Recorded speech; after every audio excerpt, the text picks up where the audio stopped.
Remember that one mistake that still makes your stomach drop? The one you've forgiven 100 times in words, but never in peace. What if I told you that failure, the one that ruined everything, might be the doorway to freedom you've been praying for?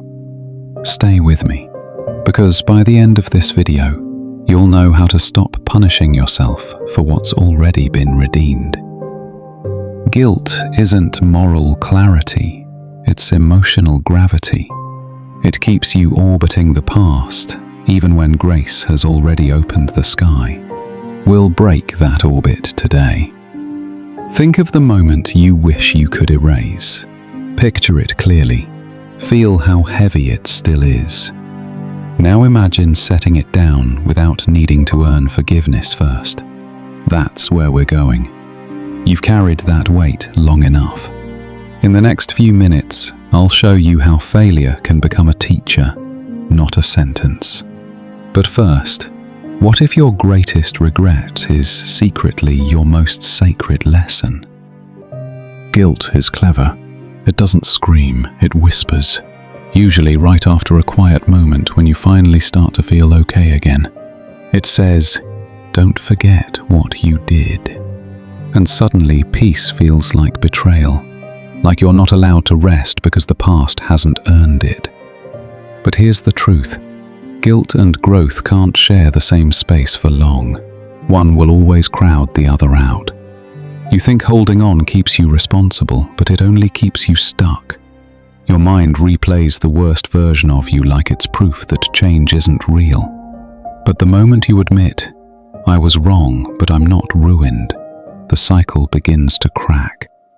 Imagine guilt as an anchor and grace as the tide, both strong but only one moves you forward. You can't rewrite what happened, but you can reframe what it means. From now on, your past is research, not residence. And here's the shock most never see. Even your failure has been preparing you for freedom. You've been living under the illusion that guilt equals responsibility. But guilt without growth is just punishment on repeat. The mind loves to rehearse pain because it feels like control. If you replay it enough, maybe you can change the ending. But you can't heal by obsessing over the wound. You heal by touching it with honesty, not shame. The idea of the unforgivable mistake is a lie you've memorized too well. The truth is, redemption isn't rationed, it's relentless. You've mistaken consequence for condemnation, but they're not the same. Consequence teaches, condemnation traps. Grace, however, liberates. It walks into the mess without hesitation. Think about it. If perfection was required for peace, no one would ever sleep. The story you tell about your failure is more dangerous than the failure itself, so rewrite it. That was the day I began to see myself clearly. Failure didn't break you. It introduced you to the version of you that can finally be free. Here's the secret they never told you. Self-compassion isn't soft, it's a rebellion. The world rewards guilt because it looks like humility, but guilt only feeds shame, and shame starves transformation. The radical act is to look at the version of you that failed and say, "I won't abandon you again." Try this. Close your eyes and picture that moment you regret most. Don't fix it, just face it. Then, place your hand over your heart and whisper, "I learned." You'll feel resistance at first. That's the old script losing power. Every mistake you own honestly becomes a seed of wisdom. You can't receive grace while gripping punishment. Your hands have to open. From now on, speak to yourself the way God already does, firmly, but never cruelly. Forgiveness is not denial, it's direction. It points you forward, not backward. Start today. Write one line beginning with, "Because I fell, I now know." Finish it. and let that be the first sentence of your freedom. Regret keeps looping because you've mistaken reflection for residence.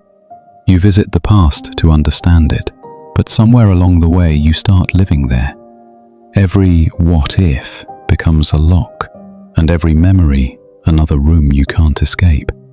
But listen, the only way out is through. You can't delete the chapter, but you can decide it's not the ending. Rewrite it, failure as feedback, regret as redirection. Your mistakes aren't monuments to shame, they're milestones of becoming. Remember that time you thought it was over? You're still here.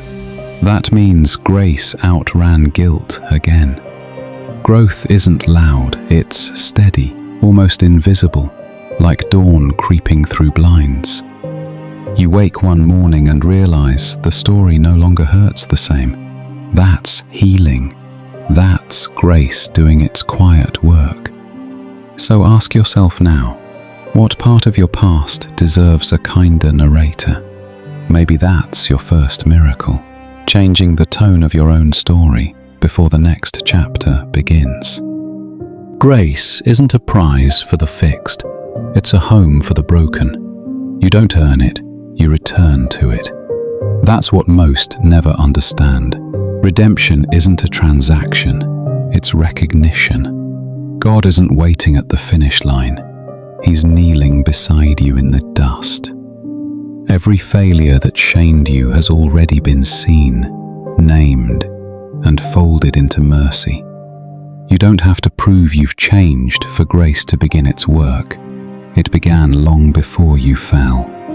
Let that truth settle. You are forgiven before you perform, loved before you succeed, chosen before you got it right. When guilt knocks, answer with gratitude, not defense. When shame whispers, respond with evidence of growth. Stand up lighter, walk out freer. The past is a teacher, not a warden. Breathe. This is what grace feels like when you stop fighting it. The question isn't whether you're worthy of it. The question is, will you finally let yourself believe you already are?